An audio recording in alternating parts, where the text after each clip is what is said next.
everyone, David Rishpan here again with you on YouTube. Welcome back to the channel.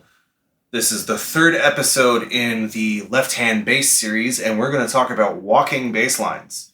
In my estimation, this is my opinion, if you can walk a bass line, you can basically extrapolate and get around any other bass line that you might be faced with. The core of understanding how to navigate harmony in your left hand, to me, is through walking bass lines. If you enjoy content like this, if you enjoy the other lessons in this series, please click all the little buttons below the video. Like, subscribe, bell notification, all that stuff. All right, let's dive in. There's a lot of great content for bass players on how to construct walking bass lines. I haven't seen very much for keyboard players, organists, how to build walking bass lines. And I want to focus on a couple of things, a couple of pitfalls that I have encountered in my own organ and left-hand bass journey. And yeah, let's dive in. So I'll start with a blues in F, and I'm going to play it in what's called a two-feel. So instead of playing all four quarter notes, 1, 2, 3, 4, 1, 2, 3, 4. I'm just going to play 1, 2, 3, 4, 1, 2, 3, 4, also known as half notes. And my goal is to approach the next chord from the closest place possible, only by using chord tones. I'll just play. I'm doing a screen capture of Hammond B3X, so you can follow along with the notes. All right. 2, 3,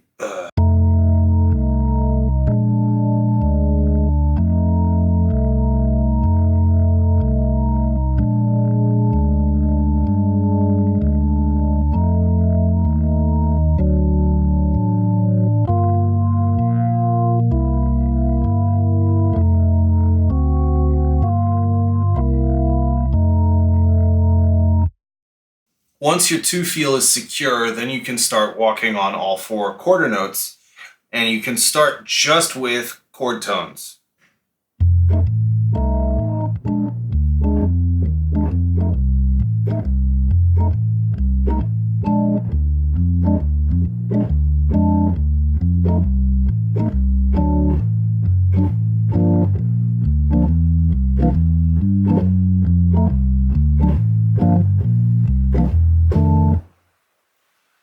I maybe cheated on a couple of chords, but I was basically playing only chord tones, no chromatic approaches, nothing particularly fancy on all four beats.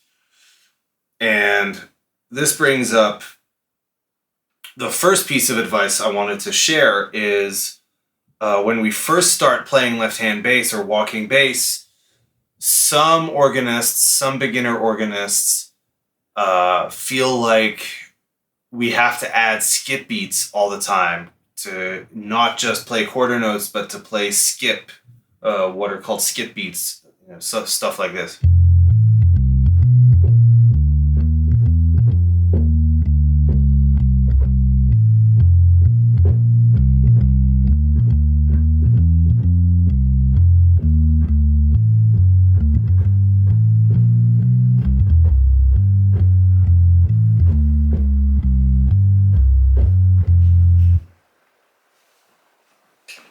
And in small doses, it can work. But if you listen to the great acoustic upright bassists, they don't tend to skip that much. So save your skips for when they're really called for, when you need them.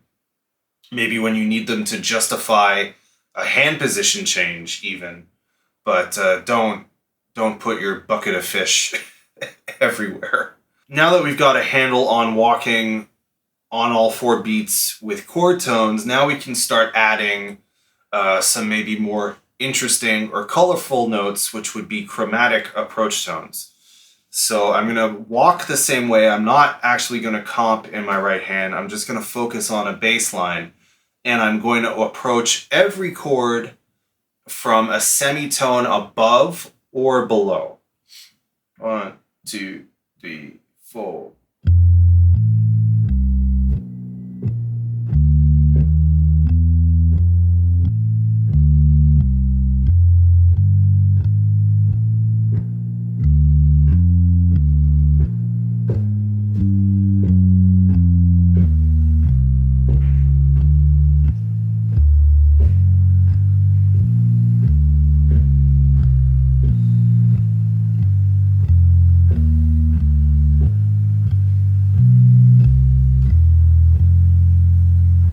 One of the pieces of advice I got from the pianist Tori Butler was that you don't need to be constantly improvising in your left hand all the time. It doesn't need to be pure improvisation from zero. You can have a vocabulary of left-hand bass lines that work the same way we have a vocabulary of improvisational phrases that work. And if you have like 2 or 3 pathways on any type of chord progression, you can just keep recycling those. So I'll take the last turnaround, the 1, 6, 2, 5 in F. So I think I played this.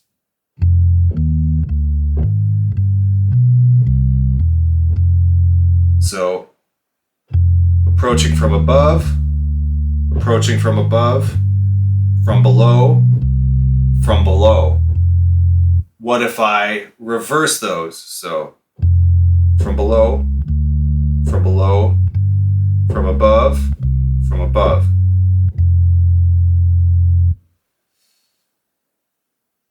And then what if they're not all chromatic, for example?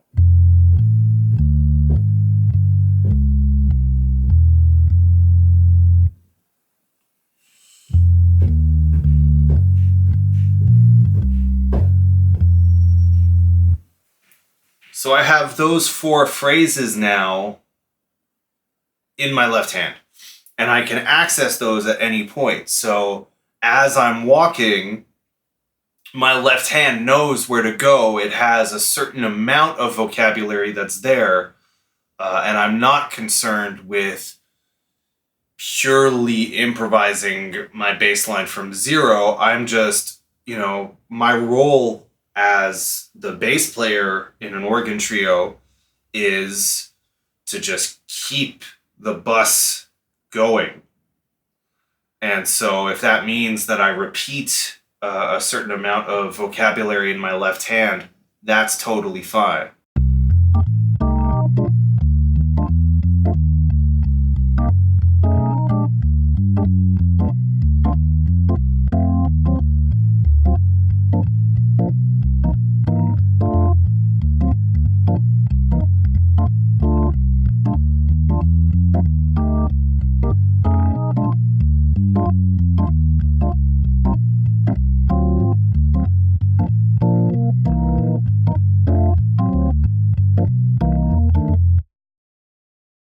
And the most important thing is that your time is consistent and that you don't drop the ball on the bass line. My comping is comping around the bass line.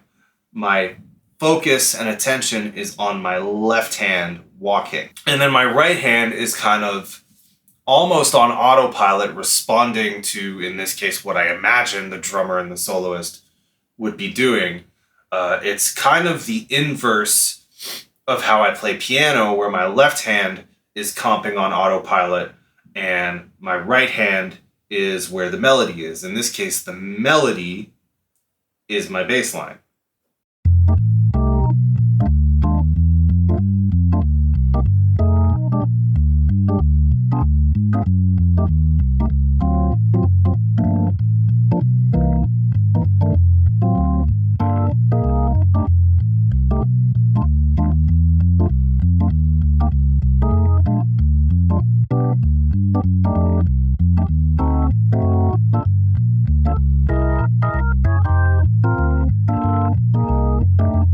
So everything we've spoken about so far could also apply to bassists in terms of how to construct a bass line, a walking bass line. Here's where it gets specific to keyboardists. And I want to say I got this from Jim Alfredson. I want to credit whoever I got this from. I think it was Jim. And In terms of your hand position, you want to cross over as little as possible. On a real Hammond organ, the bottom octave will fold back on itself. For whatever reason, IK Hammond B3X does not have fold back, at least on this sound. I looked up how to get fold back to happen and I didn't find it. If you know, leave it in the comments. If you look at my left hand, I am basically staying in a consistent position without having to cross over my thumb. I'm trying to limit how many crosses over my thumb and how many hand position shifts I make in the course of a walking bass line. I'll play a little bit slower and we'll focus on my left hand. 1, 2, 1, 2, 3.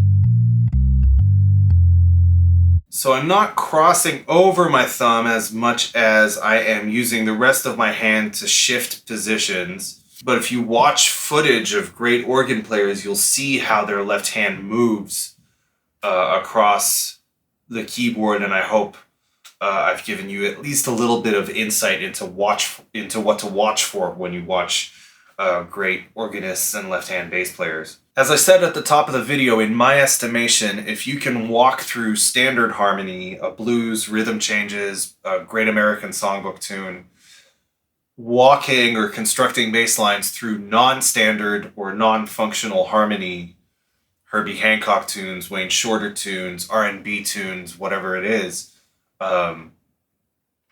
the ways you construct bass lines and the ways you get from one chord to the next, either by tone, by semitone, by fifth, those are all the same. Those rules of voice leading still apply. It's just that the harmony is different. So I hope this helps you. If you have any further questions about building left-hand bass lines, walking bass, or otherwise, please let me know in the comments. I will respond as quickly as I can. If you enjoy this series of lessons and you want to see more, please click all the little buttons below the video, like, subscribe, bell notification, all that stuff. Thank you so much for watching. My name's David Rishpan. I'll see you in the next video. Cheers.